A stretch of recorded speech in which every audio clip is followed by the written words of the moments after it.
भगवान की। कल्पतरुवर तेज भगवान की। कि भारती सरस्वती है शारदा है नाम तेरा। विदुषी है माता हंस गामिनी कहाती है। वागीश्वरी जग माता ब्रह्माणी है वरदातु। ब्राह्मणी है वाणी है तो भाषा कहलाती है। ब्रह्मचारिणी है माता बाल कुंवारी है तू। गोहे श्रुत देवी है तू विद्या कहलाती है। इतने हैं नाम तेरे काम तेरा एक ही है। आन की अमित की बुद्धि बस जाती है। चरुदासांग वही जनवाणी माता की। लकुंद कुंदाचार्य भगवान की। 20वीं सदी के प्रथमाचार्य चार्य चक्रवर्ती आचार्य श्री शांति सागर जी महाराज। तत्टी पट्टाधीश आचार्य श्रोमणी गुरुवर श्री धर्म सागर जी महाराज। मम शिक्षा गुरु ज्ञान श्रोमणी आचार्य कल्प श्री सुसागर जी महाराज। 3 कम 9 करोड़ महाराज। बोले परम पूज्य प्रज्ञा श्रवण मुनि श्री 108 अमित सागर जी महाराज की। समस्त मुनि संघ की।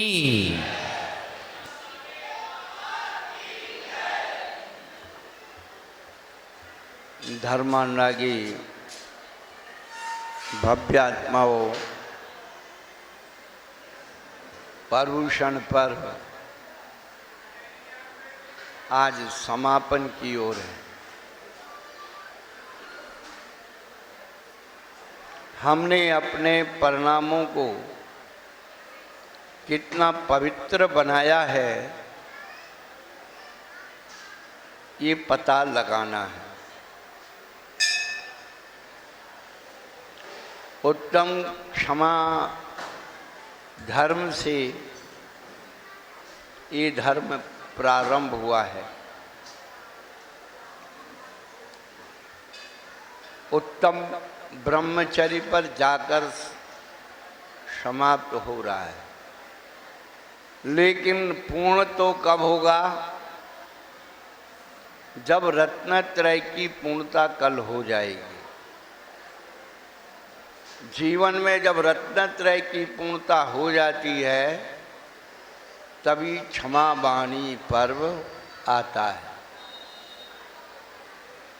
उत्तम क्षमा से प्रारंभ हुआ धर्म क्षमा वाणी पर जाकर समाप्त होता है।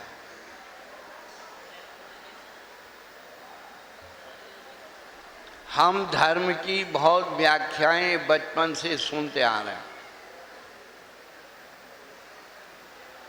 व्याख्या करने वाले लोग अपनी अपनी तरह से व्याख्या कर रहे हैं। लेकिन धर्म का स्वरूप अभी तक समझ में नहीं आ रहा।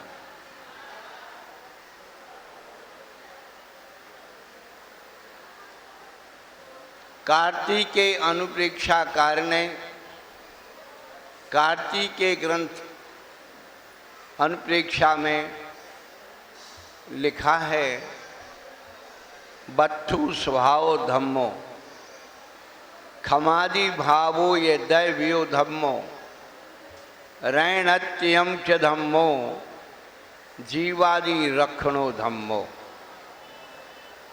वस्तु का स्वभाव धर्म है।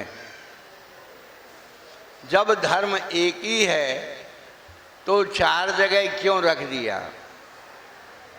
खमादि भावो ये धम्मो, खमाजिक 10 धर्म है। रणत्यम चिदम्बो रत्नत्रय धर्म है और जीवादि रखणु धर्म है। जब भी धर्म की शुरुआत होती है, धर्म की शुरुआत अहिंसा से होती है और पाप की शुरुआत परिग्रह से होती है। और जिस धर्म की शुरुआत अहिंसा से होती है, वह धर्म की शुरुआत सबसे पहले खान पान की शुद्धि से होती है। बिना खान पान की शुद्धि के जो अहिंसा की बात करते हैं, वो अपने आप को धोखा देते हैं और दूसरों को भी, धर्म को भी धोखा देते हैं। आज के समय में व्यक्ति ने पूजन की शुद्धि को धर्म मान लिया, जबकि वास्तव में भोजन शुद्धि का नाम धर्म है। अहिंसा व्रत की 5 भावनाओं में बांग मनोभूतिरिया दान निक्षेपण समित्याह लोकेत्मान भोजनानि पंच।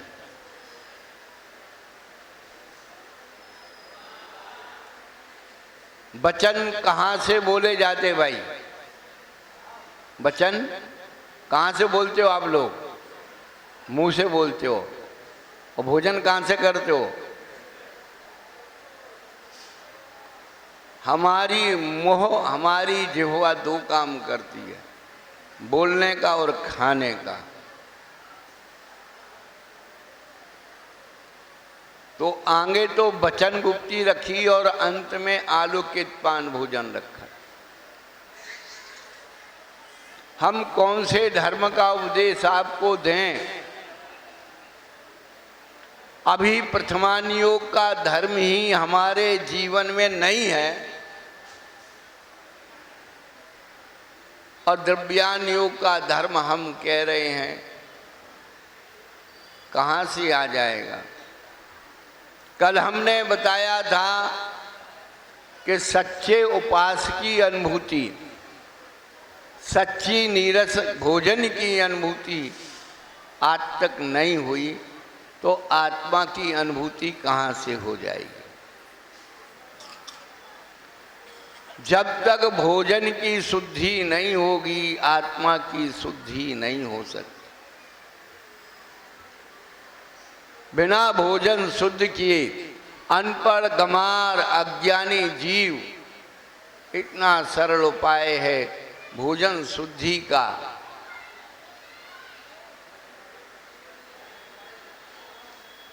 भाषा और भोजन ये दोनों आपको भगवान बना सकते हैं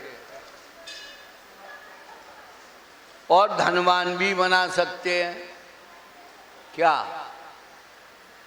धनवान बनने के लिए और भगवान बनने के लिए 2 रास्ते नहीं है, एक ही रास्ता है।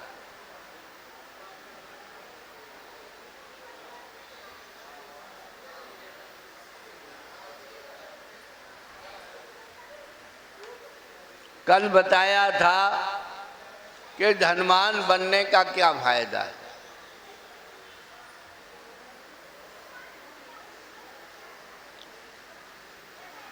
जितने धनवान हैं वे सब भगवान के चरणों में आ गए। तो वो काम करो कि भगवान बन जाए। और धनवान बनना ही है तो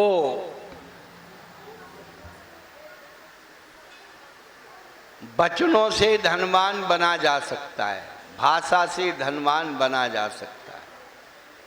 कुछ नहीं करना। आप अमिताभ बच्चन की क्लास में बैठ जाइए, 15 प्रश्नों के उत्तर ज्यों के त्यों दे दीजिए, आप धनवान बन जाएंगे और जिनवाणी के एक एक शब्द को अपने जीवन में स्वीकार कर लीजिए, भगवान बन जाएंगे। अब भगवान की वाणी, गुरु की वाणी हम स्वीकार नहीं कर रहे हैं, जिनवाणी के खिलाफ चल रहे हैं, गुरु के खिलाफ चल रहे हैं, तो आप जो है कहाँ जा रहे हैं? मिथ्यात्व की परिभाषा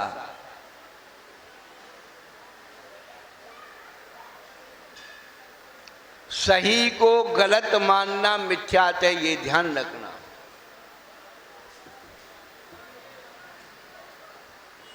सही को गलत मानना मिथ्यात है।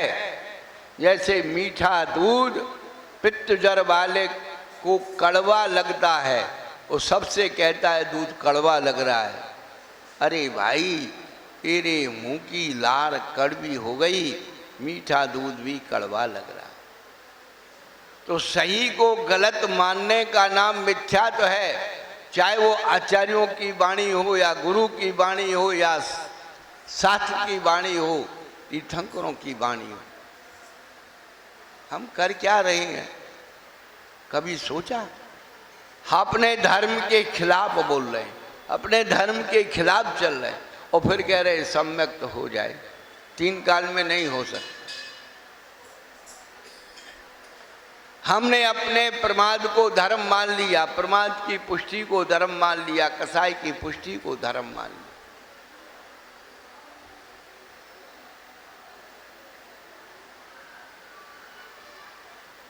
जीवानी रखणो धम्मो,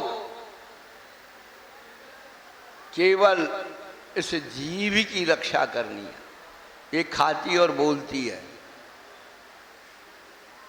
संयम धर्म में यही आया, काय छहों प्रतिपाल पंचेंद्री मन बस करो। बाहर में तो 6 काय के जीव की रक्षा कर, और अंतरंग में तेरी 5 इंद्रिय और मन की रक्षा कर।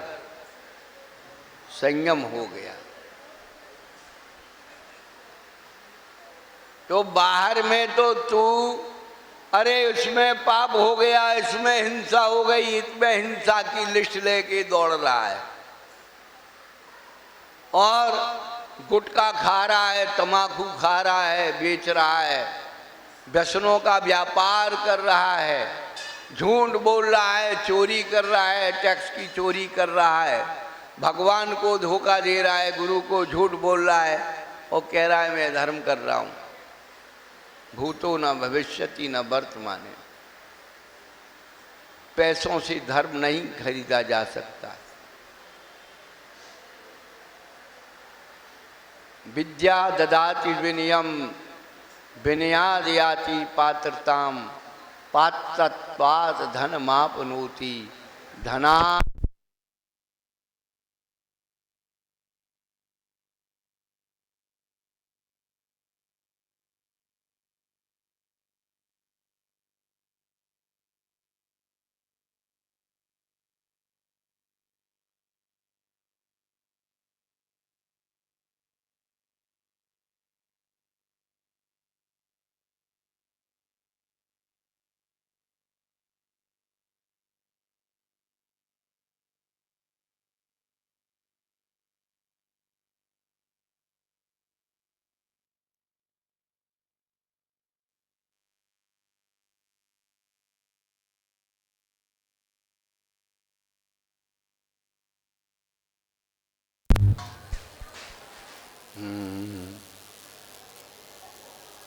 विद्या ददाति विनयम।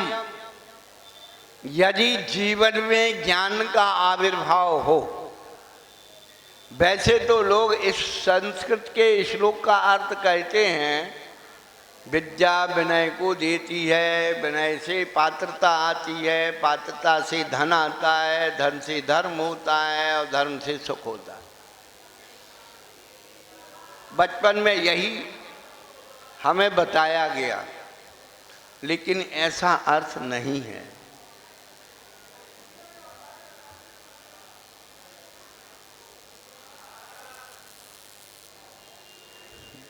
धन से धर्म हो तो जितने धनवान लोग हैं वो सारा धर्म खरीद लें।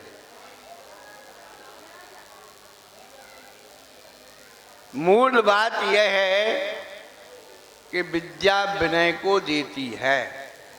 विद्या का फल विनय है। यदि पढ़ा लिखा व्यक्ति उद्दंडता करता है तो अपन कहते भैया काय का पढ़ा लिखा है, इतना सा भी विवेक नहीं है तो उसके पढ़ने लिखने का फायदा क्या है। तो विद्या ददाति विनयम, विद्या का फल विनय है। विनयाद याति पात्रताम, विनय का फल पात्रता है। आप कहीं ना कहीं चुन लिए जाओगे। जीवंत उदाहरण आपके फिरोजाबाद का है। आपके यहाँ के विधायक मनीष असीजा जी पहले आपके नगर निगम के चेयरमैन रहे। कितनी नम्रता, छोटा बड़ा सबके सामने ऐसी आनी। पद लेने के बाद, पद आने के बाद नम्रता तो आना चाहिए। अपने पद का घमंड यदि आप अपने गुरु को भी दिखाते हो, इसका मतलब अभी आपने धर्म को समझा नहीं।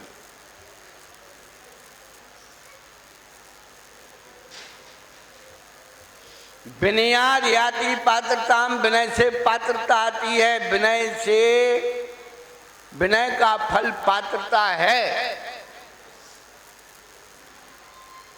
सुराही सर के भल झुकती है कि जब पैमाना आता है।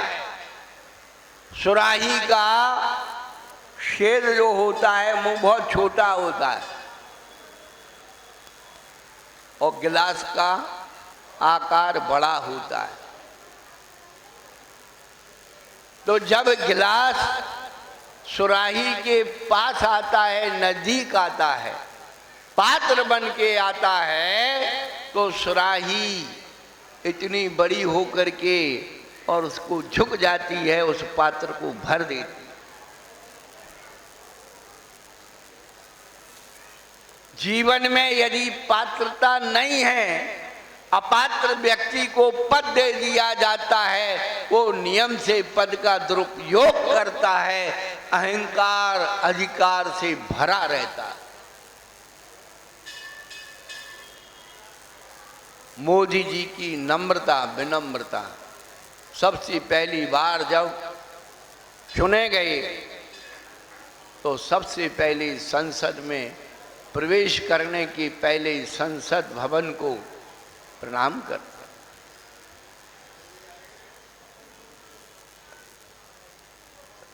कुंभ के मेले में झाड़ू लगाने वालों के पैर प्रक्षाल करते। उस विनम्रता का फल आप देखिए कि G20 करवा दिया और सारे विश्व के राजनेताओं को अपने देश में बुला करके उनसे प्रशंसा करवा ली कि हाँ, chief in best Modi, Modi है तो मुमकिन है। ये किसका फल है? वो विनम्रता का फल। उद्दंडता दिखाएंगे तो जड़ मूल से जाएंगे। जो पेड़ होता है वो उद्दंडता दिखाता है तो पानी उसे उखाड़ करके ले जाता है। और जो दूब होती है, घास होती है, पानी उसके ऊपर से निकल जाता है, वो झुक जाती है, वहीं अपने स्थान पर रहती है।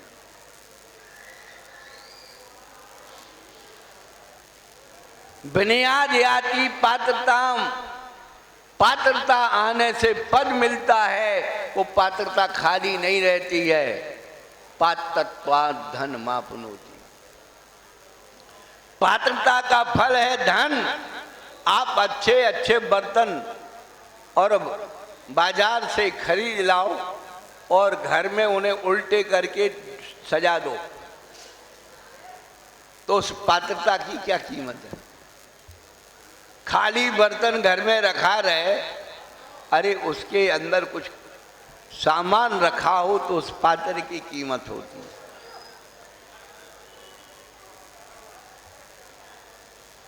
पात्रत्वात् धन मापनोति। अब सब आपने जोड़ लिया, पात्रता और धन भी आ गया, तो आचार्य कहते हैं धनात् धर्मम। धन का फल धर्म में लगाना है। संयमाय सुतम धत्ते नरो धर्माय संयमम। धर्मम मोक्षाय मेधावी धनम दानम च भुक्ते। आचार्य भगवान कहते हैं संयम के लिए श्रुत धारण किया जाता है। श्रुत ज्ञान, ज्ञान का फल संयम है।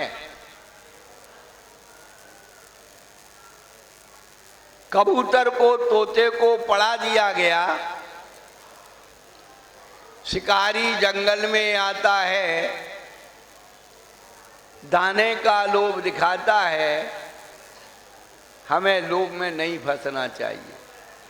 पढ़ तो लिया और शिकारी जंगल में आया, दाना बिछाया, जाल बिछाया और तोता पढ़ता जा रहा है, कबूतर पढ़ता जा रहा है और उसी जाल में फंसता जा रहा है।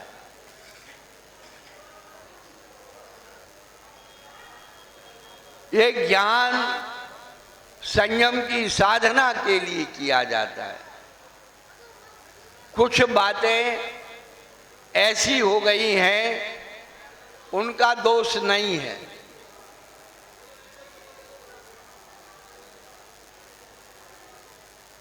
नरो धर्माय संयमम, धर्म के लिए संयम धारण किया जाता है। संयम के लिए श्रुत और धर्म के लिए संयम।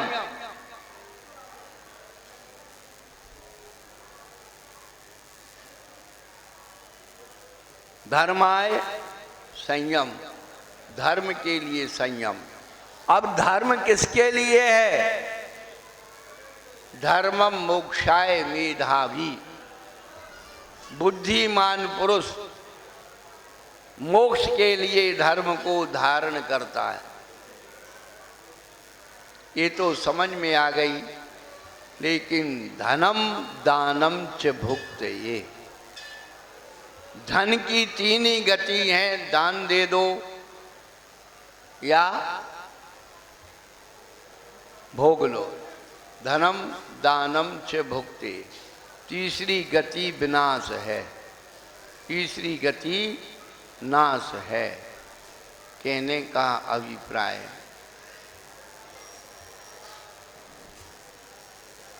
हम नाश के लिए सब कुछ कर रहे हैं। अभी पंडित जी बहुत अच्छी बात बता रहे थे, बहुत अच्छी बात बता रहे थे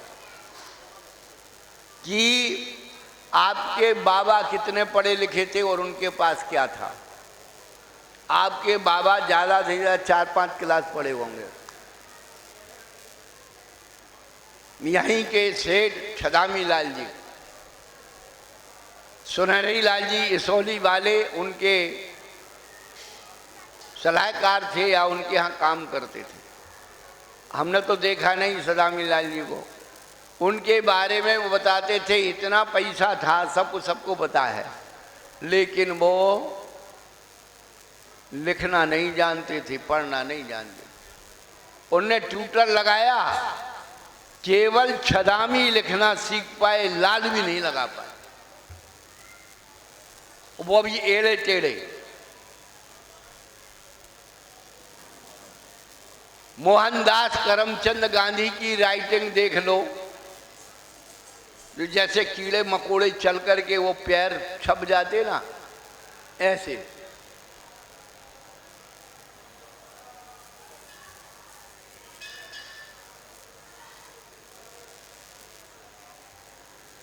संयमाय सुतम धत्ते, श्रुत जो है। हाँ, तो भैया जी की बात बता दो, थोड़ा इधर उधर चला गया। और तुम्हारे पिताजी कितने पढ़े?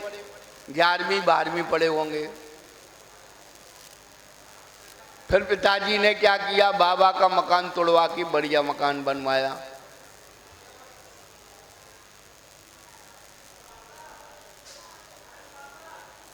अब पिताजी के बच्चे कितने पढ़े? बेटा मैं तो पढ़ पायो नहीं, 12वीं रह गो, वो MA BEd LLB सब कुछ कर गो, MBBS कर गो। तुम्हारे बाबा जी गांव में रहे और तुम्हारे पिताजी शहर में आए। अब तुम शहर में हो, तुम्हारे बच्चे महाशहर में चले गए, तुम बैठे रहना बुड्ढा बुढ़िया से। तुमसे ज्यादा वो बच्चे कमा रहे हैं, इसलिए हमने अपने बच्चों को पेट भरने की विद्या तो पढ़ा दी, आत्महित की विद्या कब पढ़ाएं?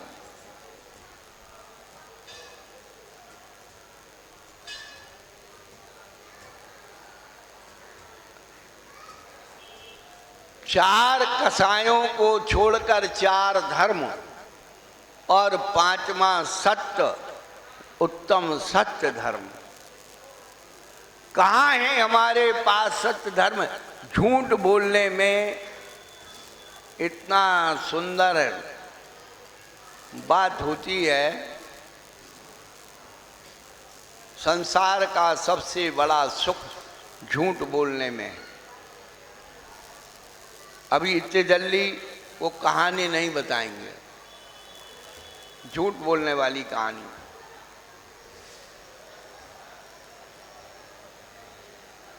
जब सत्य नहीं है तो संयम कहाँ है?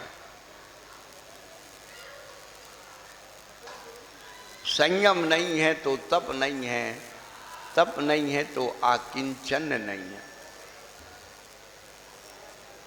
बात वहीं लौट फिर करके आती है कि प्रथमान योग का जो धर्म है, भोजन शुद्धि से प्रारंभ होता है। जीवाजी रखड़ो धम्मो, जीव दया का पालन करना तो भोजन से शुरू होगा।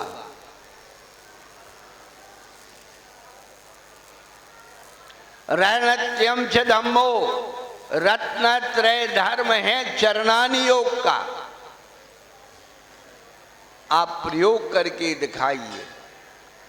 खमादि भावो या दैव्यो धम्मो, खमादिक 10 भाव है चरणानि योग का धर्म। और बत्थु स्वभाव धर्मो, वस्तु का स्वभाव धर्म है ये द्रव्यान योग का धर्म। अब इन चार धर्मों में से आपके पास, हमारे पास कौन सा धर्म है? ये चार वैरायटी रखी हुई है। अपने आप को तौल लो। यदि आपके घर में पर्युषण पर्व में रात्रि में भोजन किया जा रहा है, घर में कंद भक्षण हो रहा है, बच्चे पिज्जा बर्गर चाउमाऊ मैगी फलाना ढिमका सब खा रहे हैं, कोई धर्म की स्थापना नहीं है। आपके घरों से निकल करके धर्म मंदिर में छिप गया है। उसी को ढूंढने के लिए लोग आज 14 का दिन है आ रहे हैं।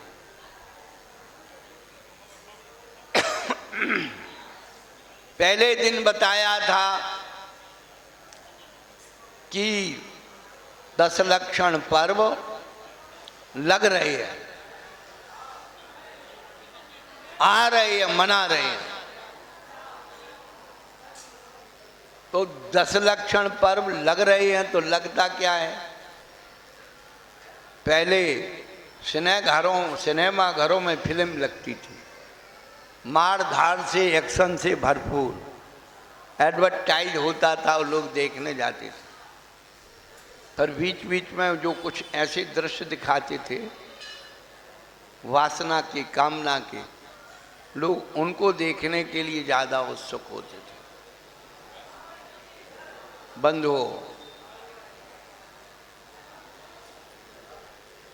क्या है कि 10 लक्षण पर्व? वासना शरीर की नग्नता को देखना चाहती है और धर्म आत्मा की नग्नता को देखना चाहता है। आत्मा की नग्नता का दिग्दर्शन कराने वाला ये धर्म है। हमारी आत्मा ने क्रोध, मान, माया, लोभ के कपड़े पहन रखे हैं और असत्य का श्रृंगार कर रखा है, मेकअप कर रखा है झूठा। पहले क्या कहते थे?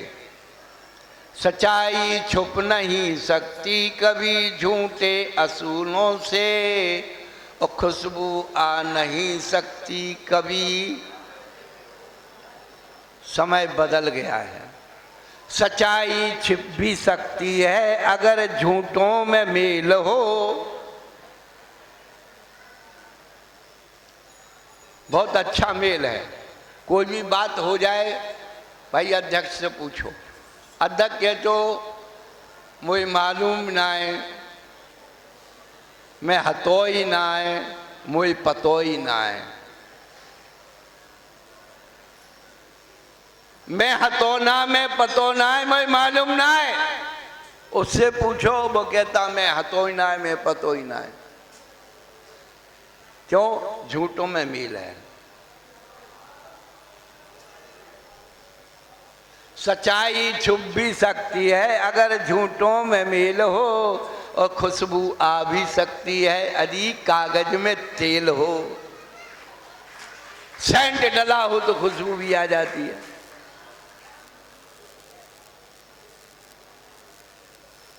तो ये असत्य का मेकअप किए हैं और असंयम, अव्रत। आज के समय में व्यक्ति महाव्रती के बारे में तो खोज रहा है कि कौन सा दोष महाराज को लग रहा है, पर स्वयं के जो 5 महाअव्रत हैं, 5 महाअव्रत हैं आप लोगों के, आप लोग 5 महाअव्रतों को निरतिचार पालन कर रहे हैं। अव्रतों में दोष नहीं लगने देते। महाराज के तो व्रतों में दोष ढूंढ रहे हैं। महाराज को ऐसे नहीं बोलना चाहिए, महाराज को ये नहीं करना चाहिए, महाराज को वो नहीं करना चाहिए। आप अपने असंयम को निरतिचार पालन कर रहे हैं। और तप का तो पता ही नहीं है कहाँ गया। तप का उल्टा शब्द क्या बनता है? पत। तो जीवन का पतन हो रहा है तप के बगैर सुनिश्चित है। और जब तप नहीं होगा तो त्यागोगी क्या? त्याग धर्म के दिना भी हम लोग ने त्याग नहीं किया। हमेशा त्याग धर्म के दिन अपने बच्चों के हाथ से त्याग कराना चाहिए, उन्हें प्रोत्साहन करना चाहिए। छोटी छोटी बात में, छोटे छोटे दान में उनकी सहभागिता करना चाहिए। बेटा देना सीखो। एक सन्यासी भीख मांग रहा था, एक दरवाजे पर पहुंचा और सन्यासी के साथ 4-6 चेले चपाटे भी थे। एक दरवाजे पे पहुंचा, उसने कहा भाई कुछ दो। वो कहले हमारे घर में कुछ नहीं है। बालिका थी, वो बच्ची थी, नादान थी। उसने कहा कुछ नहीं, वो देना जानती नहीं थी वो। सन्यासी ने कहा कि बेटा तेरे घर में चूल्हा तो होगा? बोले है। चूल्हे में राख है? बोले है। बोले एक मुट्ठी राख दे दे। उठा के लाई, एक मुट्ठी राख दे दी। वो बाबा जी लेके आगे चले गए। सारे चेले चपाटों ने कहा बाबा जी ये क्या किया? राख भी कोई लेने की चीज है? वो सन्यासी था, ज्ञानी था। बोले वो बच्ची देना तो सीखी, आज राख दे रही है, कल लाख देना सीख जाएगी। अपने बच्चों के हाथ में 8 आना 4 आना रुपया एक दे करके हमेशा जब मंदिर लाओ, उनके हाथ से पैसे गुल्लक में डलाओ, उनके हाथ से दान दिलाओ। संस्कार उनमें आएगा कि दान देने की चीज है, देना चाहिए। दान देने के बाद जो बचता है वो आकिंचन होता है। जो दे दिया सो दान और बच गया सो आकिंचन। भैया जिसका था उसको, हम ये वहम करते, अहंकार करते हैं कि ये पैसा हमारा है। ये वहम और अहंकार है कि ये पैसा हमारा है। जो आपके जेब में रखा है वो पैसा आपका है ही नहीं।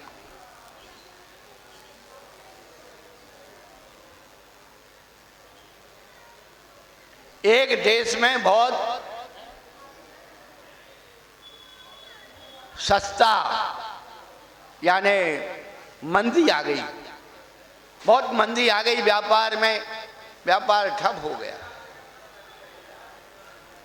एक होटल वाले को किराने वाले के 100 रुपये देना थे। किराने वाले को किराने का सामान जिससे लेता था एजेंट, उसको 100 रुपये देना था, और उस एजेंट को उस होटल वाले के 100 रुपये देना था।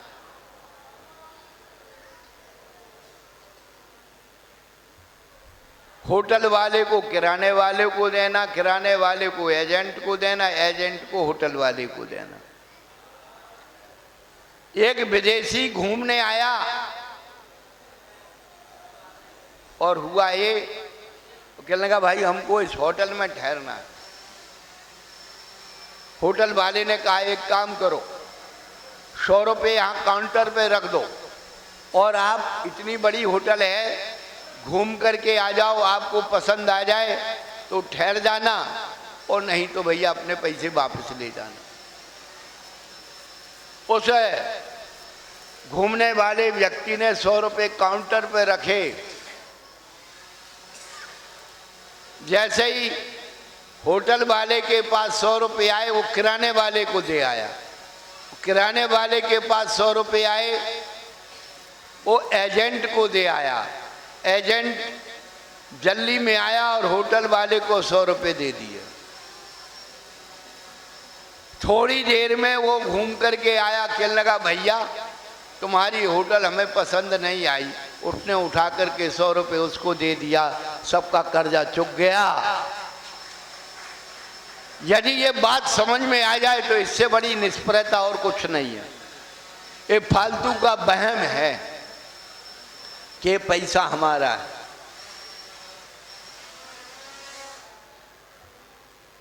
अपने आप को आकिंचन बना लो।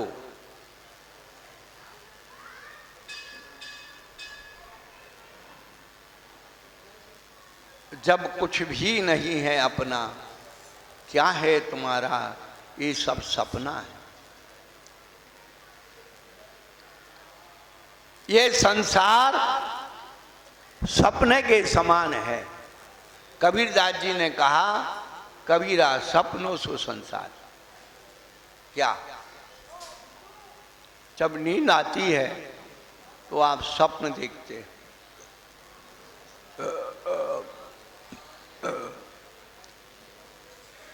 जब नींद आती है तो आप स्वप्न देखते हैं, बहुत अच्छी अच्छी चीज देखते हैं। और आँख खुल जाती है तो स्वप्न दिखता है क्या? नहीं दिखता।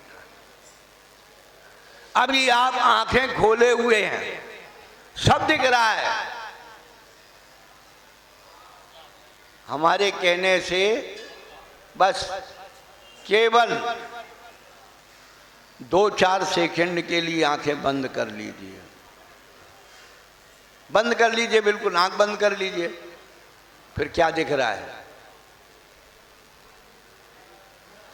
आंख खुली तो वो गया और आंख बंद हुई तो ये गया। इसका नाम संसार है।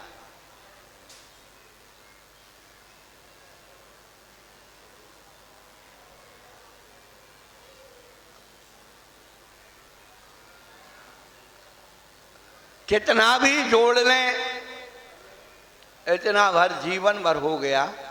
यहां क्या है? हाथ में कुछ है? यहां कुछ लेके आए? कुछ ये दिमाग में भरा हुआ है। जब भी परिग्रह की बात आती है वो सारा परिग्रह मुनिराजों के पास ही दिखता है। सारी व्याख्या मुनिराजों को लेकर के होती है। परिग्रह 24 क्या करे मुनिराज जी।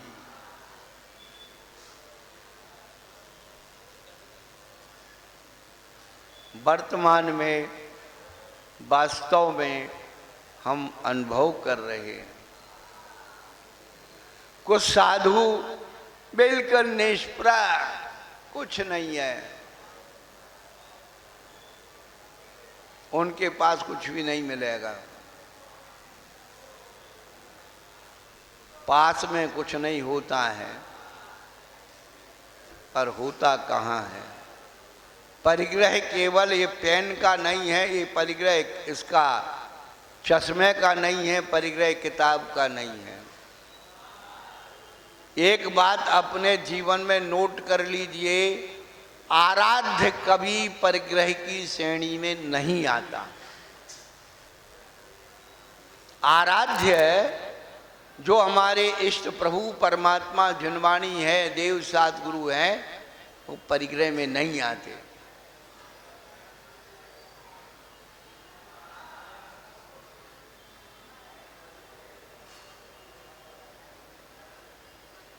सच्चे देवसाद गुरु की पूजा सम्यक वर्धनी क्रिया है, तो ये पूजा की सामग्री परिग्रह कहां से हो जाएगी? भैया ये कौन स्वाहा कर रहा है? खड़े हो जाओ, खड़े हो जाओ।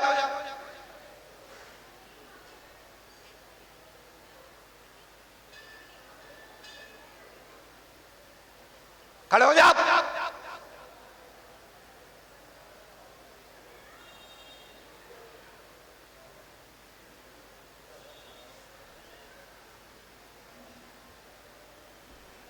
जो लोग गुरुओं के पास परिग्रह देख रहे हैं, उन्होंने धर्म को नहीं समझा। यदि ये सब परिग्रह होता तो चारक चक्रवर्ती आचार्य शांत सागर जी महाराज तुम्हारे मंदिरों की रक्षा के लिए इतने दिन का अन्न का त्याग नहीं करते। क्या जरूरत थी? यदि ये परिग्रह होता तो शांति सागर जी महाराज इन धर्म ग्रंथों को ताम्रपट पर उत्कीर्ण नहीं कराते। यदि ये परिग्रह होता तो फिर गुरु महाराज दीक्षा नहीं देते, कहते भैया ये चेलों का परिग्रह है।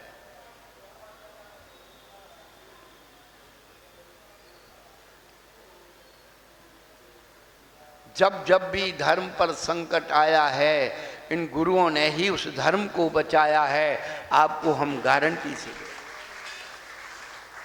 आपके पास ताकत नहीं है, आपके पास पैसे की ताकत हो सकती है, आपके पास राजनीतिक ताकत हो सकती है, आपके पास ये जनता की ताकत हो सकती है, आत्मा की ताकत आपके पास नहीं। एक बंदर घुड़की दिखाओ, भागते फिरोगे, छोड़ के भाग जाओगे। अभी कोई आ जाए, भैया तू सब ले जा, वो जान बकस।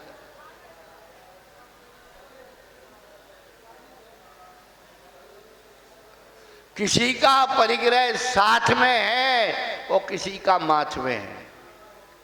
ख्याति लाभ पूजा भी परिग्रह है, ये मत सोचना। ख्याति लाभ पूजा प्रदर्शन कहलाती है और प्रभावना क्या है? जहां संकट की स्थिति बन जाती है और उस संकट की स्थिति में जो चमत्कार होता है, अष्टमी का पर्व, उस राजा की दो रानियां, एक दूसरे मत को मानती, एक जैन मत को मानती। राजा उस अन्य मत की मानने वाली रानी से ज्यादा प्रभावित था। उसने कहा मेरे भगवान का रथ पहले निकले। वो कहने लगे मेरे जैन भगवान का रथ पहले ही निकालना चाहिए।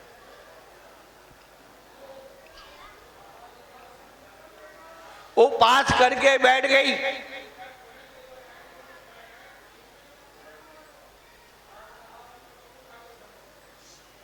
जनन भगवान का रथ कैसे पहले निकला? वो वज्र कुमार मुनिराज ध्यान साधना में बैठे थे, समाचार पहुंचा। अब कर तो क्या सकते थे महाराज? उसी समय विद्याधर लोग महाराज की वंदना के लिए आए और महाराज ने संकेत किया कि भाई धर्म पर संकट करो। विद्याधरों ने आकर के, रथ तो उसका नीचे चल रहा था, लेकिन जिनेंद्र भगवान का रथ ऊपर आकाश में चल रहा था। ज्यादा दूर नहीं है बटेश्वर, सौरीपुर बटेश्वर। भट्टारक जी महाराज ने उस पालकी को ऊपर से निकाल दिया। अजमेर में ख्वाजा साहब की दरगाह, वहां पर भट्टारक जी थे। तो जैनियों का जुलूस निकल रहा था, सामने से उनका जुलूस आ रहा था। आज भी 12 वफात है सर।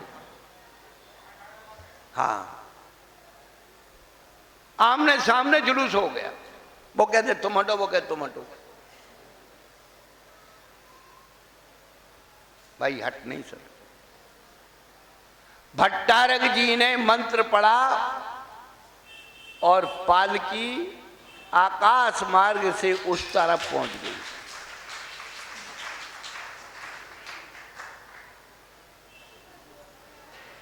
उसका चमत्कार का प्रभाव क्या हुआ आज आपको वो बता रहा हूं। कभी भी आप चले जाना अजमेर। अभी 2003 की महावीर जयंती हमने अजमेर की थी। पूरा जो जुलूस जैन भगवान का जुलूस निकलता है वो दरगाह के सामने से होकर ही निकलता है। और उनके कमेटी के, जो दरगाह के कमेटी के अध्यक्ष मंत्री खादिर पूरे जुलूस का स्वागत करते। हमारी दीक्षा अजमेर में हुई। आखिरी जुलूस जो निकला था शाम का, वो ख्वाजा साहब की दरगाह के सामने से ही निकला था।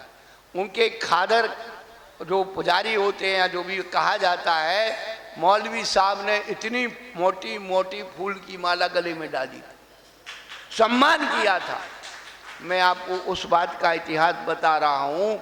आज भी वहाँ पर फरमान रखा हुआ है उनकी ख्वाजा साहब, किसी भी धर्म के बाजे दरगाह के सामने नहीं बजते थे, केवल जैन धर्म के बाजे बजने की छूट वहाँ रखी हुई।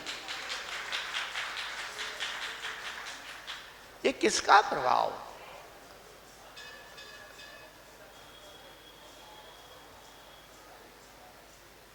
अब जाने आगे कुछ बोलना नहीं, सब जानते हो।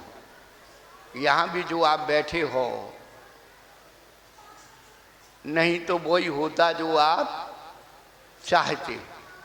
परंतु ध्यान रखना, तू करता वह है जो तू चाहता है, तू करता वह है जो तू चाहता है, और होता वह है जो मैं चाहता हूं। इसलिए पहले वह कर जो मैं चाहता हूं, फिर वही होगा जो तू चाहता।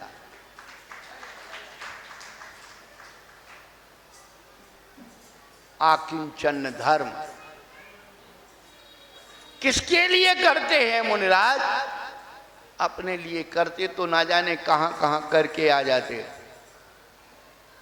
बहुत जगह पड़ी है करने के लिए, महाराज हमारे करवा दो, महाराज भैया सब जगह कर लिया, बहुत कुछ किया। ये छिपी टोला आगरा 2 चातुर्मास किए। पहले चातुर्मास में एक सेठ जी, मूलचंद जी उनका नाम, और उन्होंने अपनी इतनी बड़ी जगह रकाबगंज थाने के बिल्कुल सामने थोड़ा सा हट के, कम से कम 20-22 बीघा जमीन है वो। उस समय उन्होंने दान पत्र लिख दिया कि हमने समाज को दी, लेकिन वो उसके अंदर एक किराएदार था, वो खाली नहीं करके दे रहा था। तब की वो नींव रखी हुई है। अभी सन 22 में, अभी 8 महीने पहले उसका निर्णय हुआ और पूरी जमीन जैन समाज को मिल गई।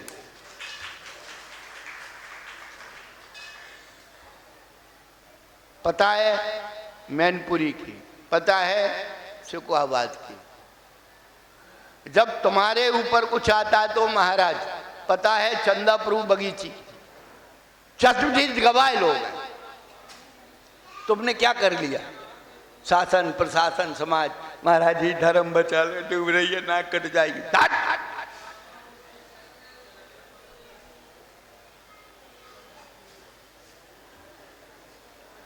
साधु समता, क्षमता और सहयोग का धनी होता है। साधु की समता की परीक्षा मत लो, साधु की क्षमता की परीक्षा मत लो।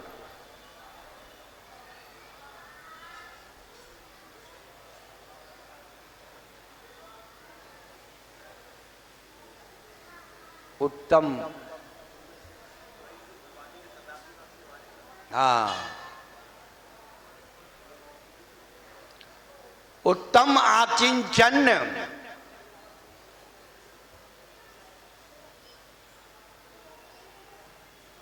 बाहर तो कुछ दिसे नाही, अंदर बाकी नूर।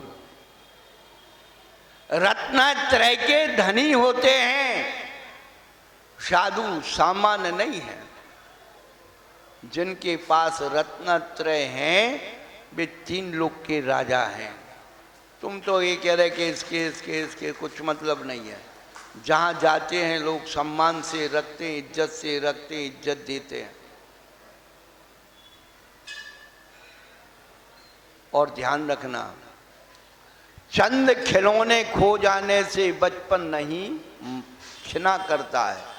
चंद खिलौने खो जाने से बचपन नहीं मरा करता है। और चंद मुखड़ों की नाराजी से, चंद मुखड़ों की नाराजी से क्या,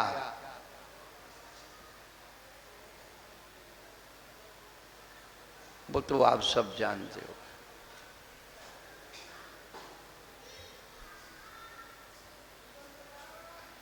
आकिंचन दिखना,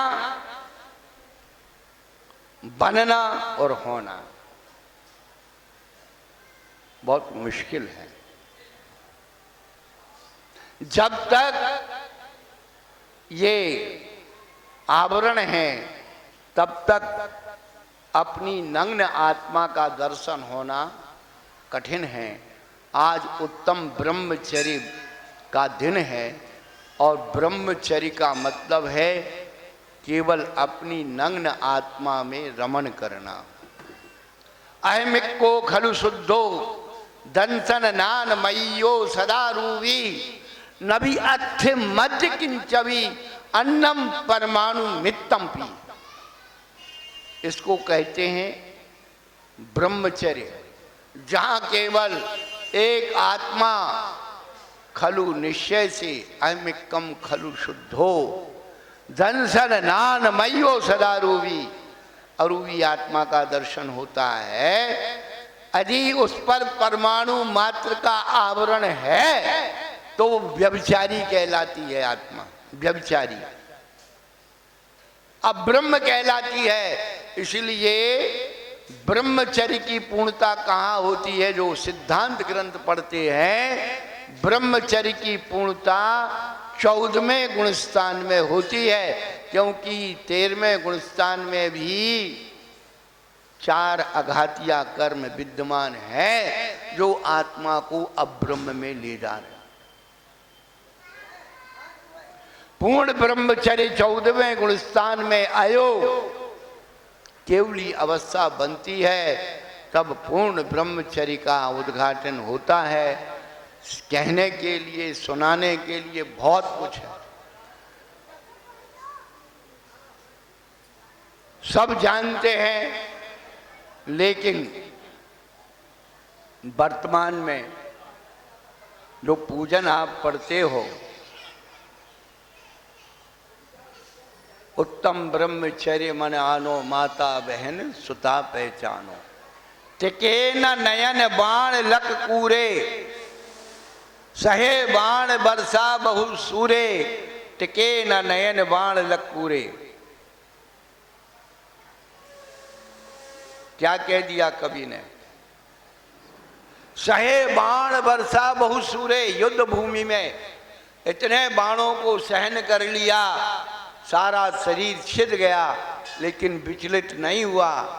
लेकिन टिके न नयन बाण लख कूरे,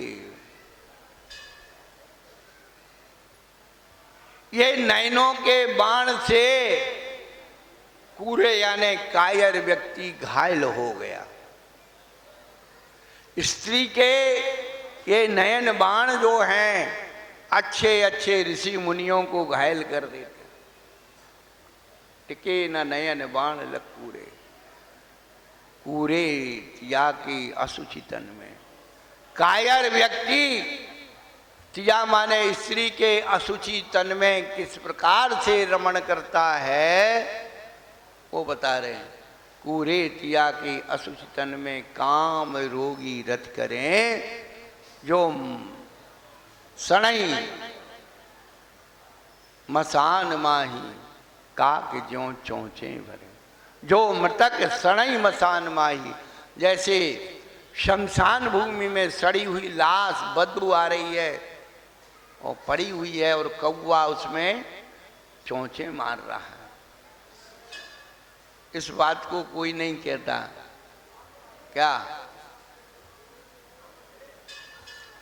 स्त्री के उस शरीर को इतना अपवित्र बताया, सड़ी हुई लाश के समान। कौवे का लाश का अनुप्रास कवि ने क्यों बिठाला? कौवा जब भी किसी लाश पर जाएगा तो सबसे पहले वो मर्म स्थानों को नोचता है, आंखें, योनि, गुदा, उस पर चोंचे मारता। आदमी को बनाया कौवा। जब वासना का अतिरेक होता है तो इस प्रकार से उस शरीर पर टूटता है जैसे लाश पर कौवा टूटता। कूरे तिया की असुचतन में काम रोगी मत करे, बहु मृतक सणई मसान मावे काक जो छोड़। फिर क्या हुआ है?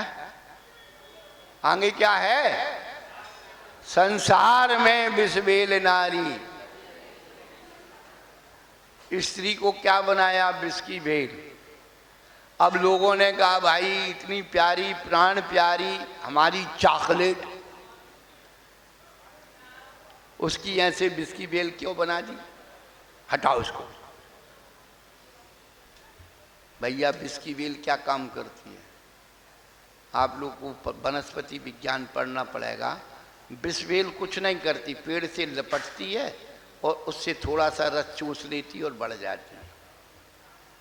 नारी को तो बनाया विष की बेल, लेकिन आपको क्या बनाया? कौवा बनाया, कौवा। अब सोच लेना कि नारी अच्छी है कि कौवा अच्छा है, बेल अच्छी है कि कौवा अच्छा है। खूब चिंतन कर लेना। स्वरूप भेद और स्वामी भेद हमेशा ध्यान रखना। ब्रह्मचर्य व्रत की व्याख्या हो रही है और अब ब्रह्म में स्त्री और पुरुष का आकर्षण होता है। अब बताइए स्त्रियों की इतनी बुराई करने के बाद भी आदमी उसके पीछे दौड़ रहा है, तो बुरा कौन है? इतनी बुराई शास्त्रों में लिखी है, औरतों की इतनी बुराई लिखी है, यदि आप ज्ञानानो ग्रंथ पढ़ लो तो गुस्सा में फाड़ के फेंक दो। और धर्म परीक्षा ग्रंथ, हा हा हा, क्या कहानियां हैं आदमी की। क्या आदमी कैसे औरतों के बस में होता है। औरत गैया का गोबर पहुंचा देती है आदमी को खाने का, वो खा जाता है। आप पढ़ो ही नहीं साहित्य तो मैं क्या करूं भाई, सारी बात हमें ठेका दे रखा है बताने का।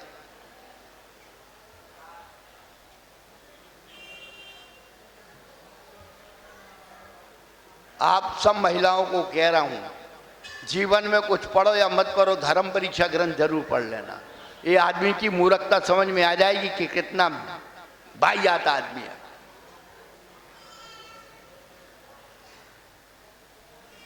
और वो जो कुछ आपके साथ होता है वो तो आप ही जानते हो, कहने की जरूरत नहीं है।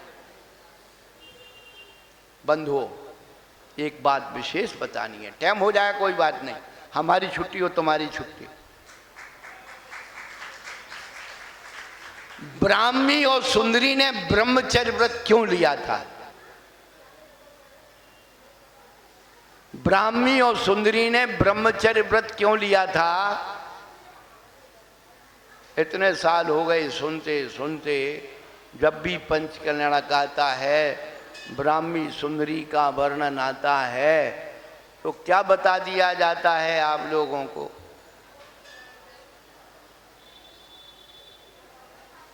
जब राज दरबार लगता है और देश विदेश के राजा महाराजा भेंट लेके आते हैं, सब आदिनाथ को नमस्कार करते हैं, तो ब्राह्मी सुंदरी ये पूछती हैं कि पिताजी, सारे दुनिया के राजा महाराजा तो आपके चरणों में नमस्कार कर रहे हैं, आप भी किसी को नमस्कार करोगे? आप भी किसी के सामने सिर झुकाओगे? सिर कैसे झुकता है? तो पंडित विद्वानों ने बता रखा है कि हाँ बेटा, जिनके साथ तुम्हारी शादी होगी वो जमाई के सामने सिर झुकाना पड़ेगा।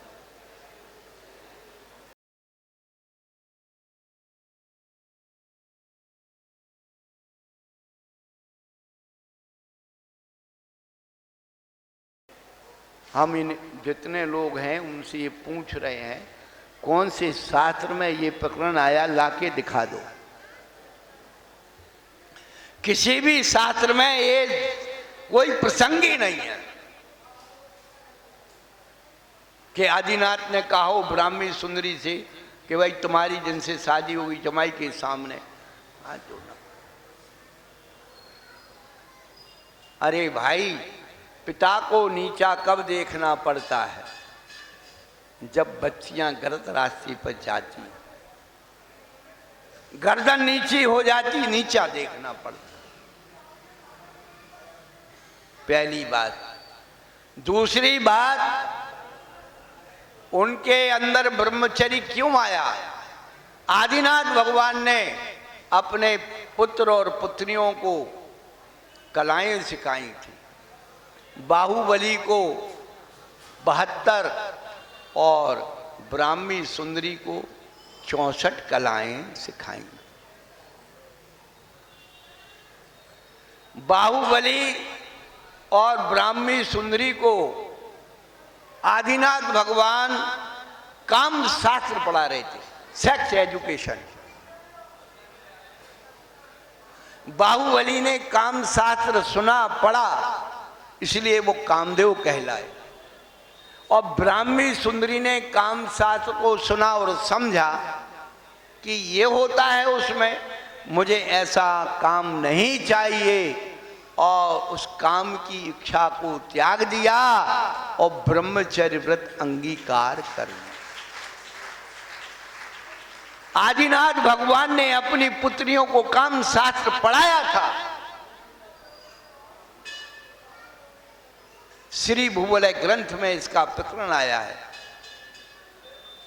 आप कहोगे कहां बताए, हम वहां बता रहे। महापुरुष काम शास्त्र का वर्णन करते हैं, सेक्स का वर्णन करते हैं, ईला राग में करते हैं। दान शासन में एक श्लोक आता है। मैंने बहुत लोगों से पूछा ये एला राग क्या है, अभी तक किसी ने निकाल करके नहीं दिया, पर हमने खोज लिया। अपन तो खोजी आदमी है, जिसके पीछे पड़ जाए खोज के लाते। हाँ,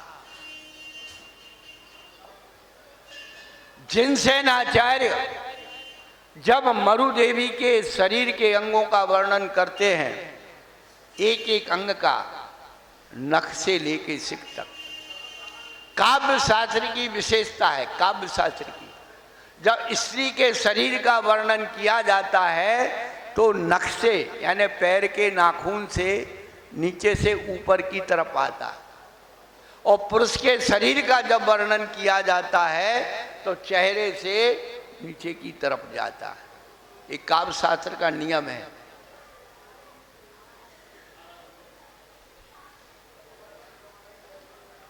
तो जिनसेनाचार्य ने जब माता मरुदेवी के शरीर का वर्णन किया, लोगों ने पढ़ा, घबरा गए। आज भी वर्तमान योग के ग्रंथों में जहाँ राजा रानी के सौंदर्य का वर्णन आता है, काम कीड़ा का वर्णन आता है, लोग पढ़ के आगे चल देते हैं, पढ़ते नहीं हैं। हम बात ये कहते हैं, हमारे आचार्य भगवान ने जब लिखने में शर्म नहीं की, तुम पढ़ने में शर्म क्यों करते हो? तुम्हारे अंदर विकार है, वासना है, इसलिए उसे तुम भगा दे। बड़े अच्छे से पढ़ना चाहिए, धैर्य से पढ़ना चाहिए। उनकी बात उस प्रकार का वर्णन करने से अंदर की विकार वासनाएं अपने आप नष्ट हो जाती। जिनसेनाचार्य को लांछन लगाया, ये बाल ब्रह्मचारी छोटी उम्र से बाबा जी बन गए, फिर इनको इतनी बातें कहाँ से मालूम? जैसे आप लोग को पता महाराज ये कहाँ से लाए, ये कहाँ से, अरे तो हमारे बारे में बता रहे हैं इनको। अरे भाई आपने शास्त्र पढ़े ही नहीं है ना। सागार धर्मामृत में गर्भाधान से लेकर के मोक्ष तक की क्रियाओं का वर्णन किया, बताया किस प्रकार से पति पत्नी को संसार सुख भोगने संतान उत्पन्न करना है। पढ़ते कहाँ? जिस समय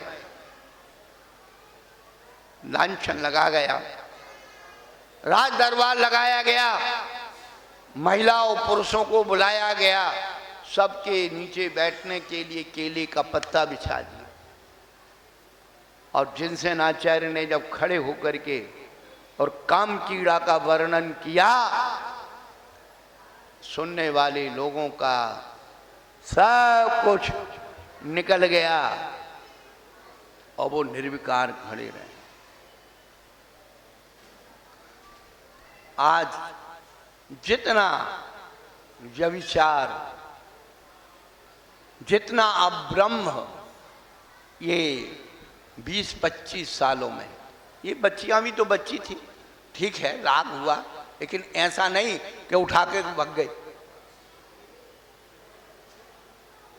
डर के मारे अपनी संयम को रखा। आज तो किसी चीज का संयम नहीं है, सब मोबाइल पे सबके दोस्त हैं, गर्लफ्रेंड हैं और बॉयफ्रेंड हैं।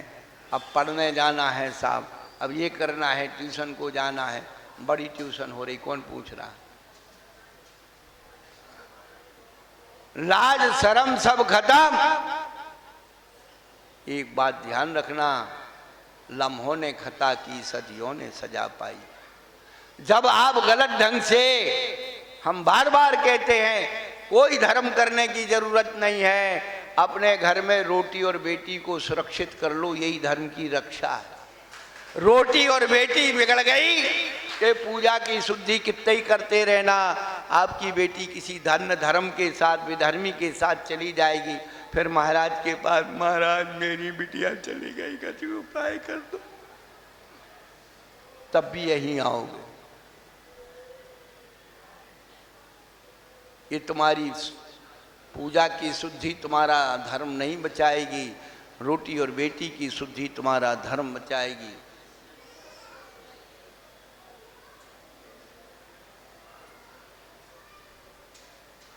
बच्चों को समझाइए, बिठालिए, मित्रवत आचरण करिए, अच्छे बुरे का भेद बताइए। बेटा ये संसार है, भोग और भोजन तो जिस योनि में जाओगे उस योनि में मिल जाएंगे। आखिरी दृष्टांत, कोई ऐसे प्रकरण आते हैं, हम बच्ची से कहते बेटा एक रोटी फुटपाथ पर, रोटी बेचने वाला फुटपाथ पर रोटी बना के बेच रहा है, कौन लोग खाते हैं? जो भिखारी होते हैं, जो मेहनत मजदूरी करने वाले लोग होते हैं, वे वहाँ खाते हैं। एक रोटी एक हाथ ठेला पे बिकती है तो थोड़े से पैसा वाले जिनको खर्च करना है, चटोगड़े चाट, वो खाते हैं। एक रोटी होटल में बिकती है, वहाँ कौन खाता है? एक रोटी 5 स्टार में बिकती है, अब बताओ तुम्हें कौन से स्टार की रोटी खाना है? वो फुटपाथ वाली खाना है, जहाँ चारों तरफ गंदगी है, बदबू है, अमर्यादा है। रोटी तो वही है, चाहे फुटपाथ वाली खा लो चाहे 5 स्टार वाली खा लो, पर 5 स्टार वाली जो रोटी खाई जाती है इज्जत से खाई जाती है, और जो खिलाने वाला होता है उसे भी टिप्स दी जाती है। भोग तो किसी के भी साथ कर सकते हो, लेकिन जिससे मर्यादा होती है, प्रसिद्धि होती है, धर्म सुरक्षित रहता है, वो धर्म है। संबंध भद्राचार्य ने नारी के 3 रूप बताए हैं, पत्नी, मां और पुत्री। इतना सम्मान किसी भी धर्म में औरत को नहीं मिला। सम्यक दर्शन की तुलना उन्होंने स्त्री से की। सुख यतु सुख भूमि कामनम कामनी वो। हे प्रभु, जिस प्रकार एक कामनी स्त्री अपने कामी पुरुष को संसार सुख दे करके उसे तृप्त करती है, ऐसे सम्यक दर्शन रूपी स्त्री मेरी आत्मा को तृप्त करे। सुतमेव जननी मां, जैसे एक मां अपने बेटे को अच्छा भोजन करा के पुष्ट करती है, सुतमेव जननी मां। अभी 2 दिन पहले बताया था, माँ क्या होती है? जो बच्चे को मार के खिलाती है, तुझे खाना पड़ेगा। और पत्नी क्या होती है? जो मार के भगाती, खाना तो खाने निकल, कड़ी खाए। बहुत नखरे करता। क्या बात है संगीता जी, समझ में आ रहा है क्या? शुद्ध में बेटा क्या खाएगा? वो बनवा भी लेगा, बनाने के बाद कहेगा मम्मी ये नहीं खाना। अब क्या खाएगा? ये ले, वो ले, खा तो वो माँ होती। और कुल में गुण भूषा कन्या संपुनीता, जो कुल गुणों से भूषित कन्या है, वो ऐसी कन्या 2 कुलों को शोभित करती है, एक पिता का कुल और दूसरा पति का कुल। तो ये सम्यक दर्शन इस जन्म में सुखी करता है, वो अगले जन्म में कन्या की शादी हो जाती है, दूसरे घर चली जाती है, तो आचार्य की कल्पना देखिए कि सम्यक दर्शन को उन्होंने महिला जाति के सम्मान में अर्पण किया है। हम स्त्रियों की निंदा करते हैं, बुराई करते हैं, बड़ी अशुद्ध होती है, उसने ये कर दिया, उसने वो कर दिया, अशुद्ध कर दिया, अशुद्ध कर दिया। अशुद्ध है तो खाता क्यों है? अशुद्ध है तो फिर उसके साथ सोता क्यों?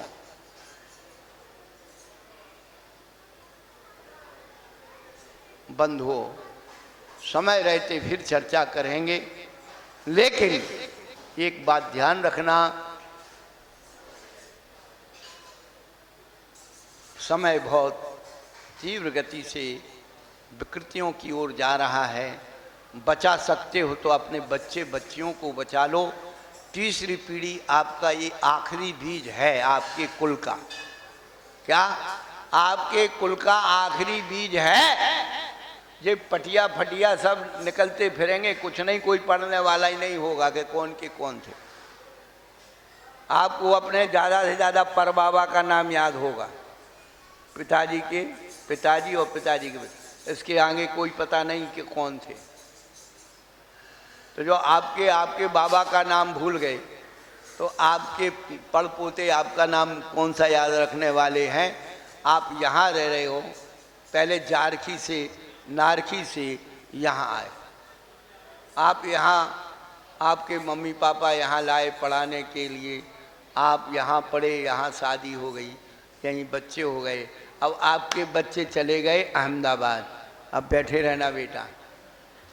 उनके बच्चे चले जाएंगे विदेश, कहाँ के वो हमने सुन रखा था, कोई एक गांव था फिरोजाबाद, वहाँ का सुना था, वो आए नहीं, आज तक उन्होंने देखा ही नहीं। तो ऐसा अपने जीवन की ये कहानी मत करो। जो कुछ करना है धर्म अपने लिए है, धर्म व्यक्तिगत है। धर्म की सुरक्षा अपनी आत्मा की सुरक्षा है। धर्म कोई बहुत बड़ी चीज नहीं है। 4 संज्ञाओं की सीमा बना लीजिए, आपका धर्म शुरू हो जाएगा। आहार संज्ञा में भोजन शुद्धि कर लीजिए, भोजन की शुद्धि होगी तो नींद कम आएगी। आज 14 है, कल शाम को हमारे सौरभ पंडित जी बोल रहे थे दिन में कोई सोएगा नहीं। हम सब सुनते रहते बाहर बैठ के। नहीं तो दिन में तारे और रात में सूरज दिखने वाला है। आज 4 संज्ञाओं की शुद्धि कर लीजिए, धर्म की शुरुआत हो जाएगी। आप पूजन शुद्धि में लगे हो, उसके लिए लड़ रहे हो, ये नहीं चढ़ेगा, वो नहीं चढ़ेगा, ये नहीं होगा। हम कहते तुम छूट दे दो, जिसको जो करना है कर तो लो। 2 दिन करेगा, तीसरे दिन अपने आप थक जाएगा। आज तो बोल देंगे। इतने दिन हो गए हमें शीतलनाथ भगवान की वेदी पर जा कर के और अभिषेक देखते, शांति धारा कराते। उसकी अष्टद्रव्य की सामग्री में केवल 3 चीज हैं, चावल है, लौंग है, किशमिश है और बादाम। बादाम और क्या बोलते, नारियल की गिरी तो है ही नहीं। हम सोचे 1-2 दिन ही है, इतने दिन हो गए नारियल की गिरी है नहीं। कौन बनाए, कौन छूले? ये प्रमाद है, और प्रमाद ही हिंसा है। ये ध्यान रखना। बुरा लग जाए 2 रोटी ज़्यादा खा लेना, और आप कितने ही बड़े पदाधिकारी बन जाओ, मंदिर के बन जाओ, समाज के बन जाओ, राष्ट्र के बन जाओ और विश्व के बन जाओ, होना जाना कुछ नहीं है। जब तक आप अपने ऊपर अधिकार नहीं करोगे, 4 संज्ञाओं को कंट्रोल नहीं करोगे, आपके धर्म की शुरुआत हो नहीं सकती है। और यदि कहा सुना तो माफ़ करना, आगे का रास्ता साफ करना। आपके गांव में आए, चातुर्मास किया और 10 लक्षण बने, और आपको तो मालूम ही है वो महाराज क्या, एक मुनि पंगव सागर हैं, मुनि पंगव, जो हमारे पड़ोस में चातुर्मास कर रहे हैं। और अमित सागर महाराज तो है मुनि पंगा सागर। आभेल मुझे मार और सिंह से नहीं तो पूछ से ही मार। तो कुछ भी हो जाए,